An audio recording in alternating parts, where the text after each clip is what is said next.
वालेकुम अस्सलाम। I know आप इस वक्त बहुत बिजी होंगी, मुझे बस सिर्फ आपके 5 मिनट चाहिए हों।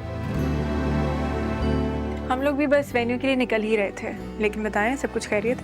जी जी, एवरीथिंग इज ओके। वो असल में पिछले कुछ दिनों से आपसे ठीक से बात नहीं हो सकी, तो मैंने सोचा कि 2-4 चीजें हैं वो मैं आपसे पूछ लूँ। असल में I know it's a bit too late now, but it's better कि अभी से क्लैरिफाई हो जाएं कुछ चीजें।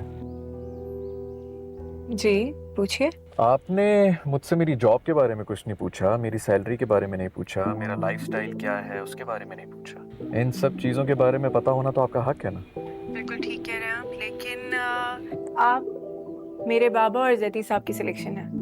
वो लोग मुझे सबसे ज़्यादा अच्छा जानते हैं। बाबा मुझे कभी भी किसी ऐसे शख्स के लिए इंसिस्ट करेंगे ही नहीं जिसमें उन्हें कोई पोटेंशियल नज़र ना आती हो। और दूसरी बात, बेशक हम लोग 2-3 बार मिले हैं, लेकिन I found you really hard working and ambitious. और तीसरी सबसे इम्पोर्टेंट बात यह है कि मुझे अपने फ्यूचर के लिए किसी पे डिपेंडेंट होने वाला कॉन्सेप्ट पसंद ही नहीं है। मेरा फ्यूचर मेरी अपनी कैपेबिलिटी, अपनी पोटेंशियल पे डिपेंड करता है और किसी चीज़ पर नहीं। Oh thank you.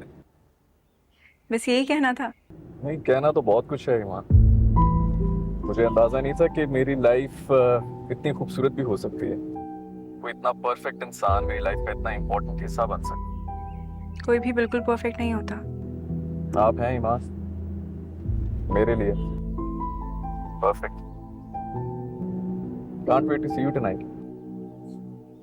लाइकवाइज। इस बार जब पाकिस्तान आ रहा था तो मुझे आइडिया नहीं था कि वापस जाना इतना मुश्किल हो जाएगा मेरे लिए। अभी तो ठीक से ज़िंदगी में आए भी नहीं, अभी से जाने की बातें करें और वो भी फ़ोन पे। आई एम सॉरी, असल में बातें इतनी ज्यादा करनी है कि मुझे आइडिया नहीं होता कौन सी बात अब करूं और कौन सी बात। खैर, रात को मिलते हैं फिर डिसाइड करते हैं। Perfect, C you soon. अल्लाह हाफ़िज़। खुदा।